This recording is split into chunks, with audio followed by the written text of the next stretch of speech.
আলাইকুম ওয়া রাহমাতুল্লাহি ওয়া বারাকাতুহু। ওয়ালাইকুম আসসালাম ওয়া রাহমাতুল্লাহি ওয়া বারাকাতুহু।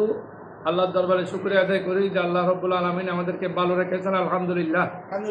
সাথে সাথে রাসূল করিম সাল্লাল্লাহু আলাইহি সাল্লামের আরওয়ায়ে তাইয়্যিবা দুরূদ ও সালাম প্রেরণ করে আমরা শুরু করছি। আজকে হলো কিতাবুল আদাহি। আল্লাহুম্মা সাল্লি আলা সাইয়্যিদিনা মাওলানা মুহাম্মাদিন ওয়া আলিহি ওয়া সাহবিহি ওয়া সাল্লাম। আউযু বিল্লাহি মিনাশ শাইতানির রাজিম। বিসমিল্লাহির রহমানির রহিম। কিতাবুল আদাহি উদহিয়ে আদাহি এগুলো হলো কোরবানি সম্পর্কে। কোরবানি দেওয়া, আমরা যে বকরা ঈদ করি ওই বকরা ঈদ সম্পর্কে, কোরবানি দেওয়া সম্পর্কে আলোচনা। আল্লাহ রাব্বুল আলামিন কোরবানি সম্পর্কে ইরশাদ করেছেন, ফাসাল্লি লিরাব্বিকা ওয়ানহার। হে নবী সাল্লাল্লাহু আলাইহি সাল্লাম, আপনি কোরবানির ঈদের নামাজ আগে আদায় করেন, এরপরে আপনি কোরবানি দেন। দাখান নবী সাল্লাল্লাহু আলাইহি সাল্লাম বেকবশাইনে আমলাহাইনে আকরানাইনে।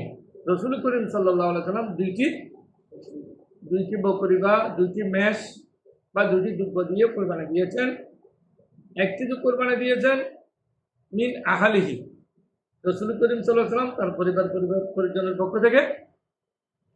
আরেকটি কোরবানি দিয়েছেন রাসূল করিম সাল্লাল্লাহু আলাইহি সাল্লাম উম্মতের পক্ষ থেকে। তাহলে রাসূল করিম যে কত বড় দয়ালু ছিলেন, রাসূল সাল্লাল্লাহু আলাইহি সাল্লাম উম্মতের প্রতি যে কত দয়াবান, এটা আমরা বুঝতে পারি।